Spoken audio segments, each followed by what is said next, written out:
एक समय की बात है। एक राजा था। उसकी 4 पत्नियां थीं, जो एक से बढ़कर एक सुंदर एवं गुणों से युक्त थीं। राजा उन चारों से प्रेम करता था, परंतु उसे चौथी पत्नी सर्वाधिक प्रिय थी।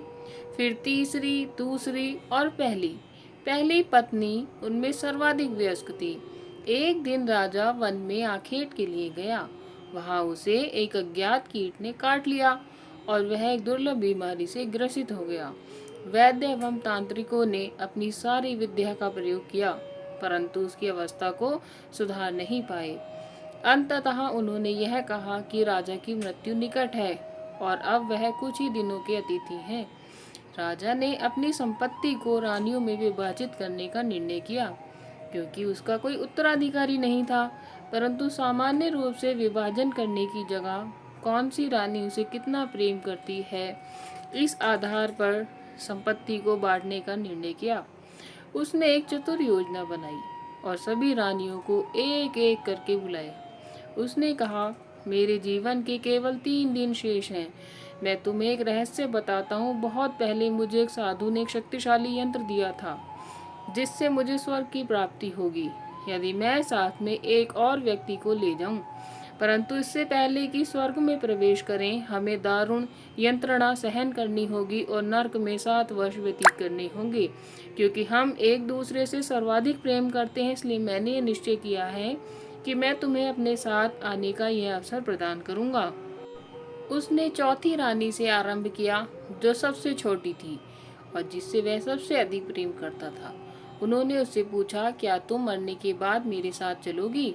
रानी को राजा की आसन्न मृत्यु पर पूर्ण विश्वास था और उसने भावना रहित स्वर में कहा, इसमें संदेह नहीं कि मैं आपसे प्रेम करती हूँ, परंतु प्रत्येक व्यक्ति को अपनी मृत्यु का सामना स्वयं ही करना होता है।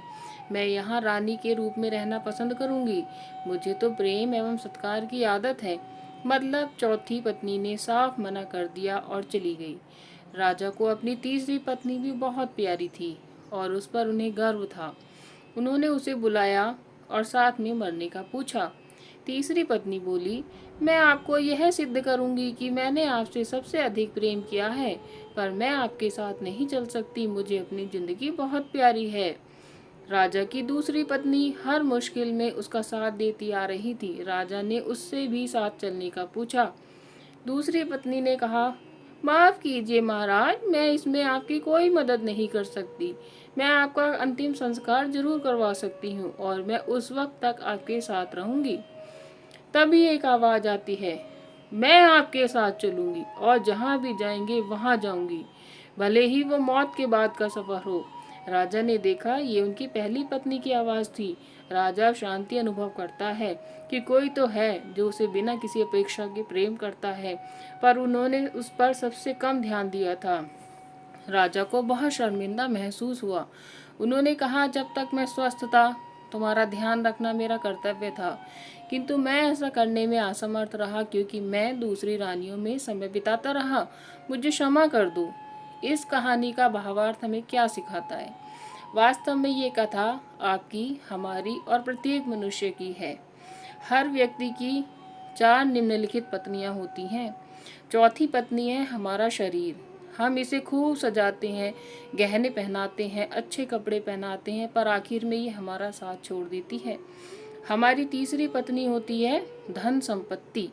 हम जीवन का बहुत सारा समय घर को साजो सामान से भरने में लगा देते हैं, वो भी हमारे साथ नहीं चल सकती। दूसरी पत्नी है हमारा परिवार और दोस्त। वो हमारा हर सुख दुख में साथ देते हैं, लेकिन ज़्यादा से ज़्यादा वो हमारे आखिरी समय में हमें अलविदा कहने आ सकते हैं, पर साथ में नहीं चल सकते। पहली पत्नी होती है हमारा चरित्र व संस्कार, जिस पर हम ज़्यादा ध्यान नहीं देते, पर ये ही वो पत्नी है जो मरने के बाद भी हमारा साथ नहीं छोड़ती, सदा साथ जुड़ी रहती है। हम में से अधिकतर लोग इस प्रसंग के राजा की तरह ही जीवन जीते हैं। ऊपर लिखे क्रमानुसार ही अपनी पत्नियों से प्रेम करते हैं। हालांकि यह जीवन का आधार भी है और आवश्यक भी है कि साजो सामान के साथ आरामदायक जीवन जिएं।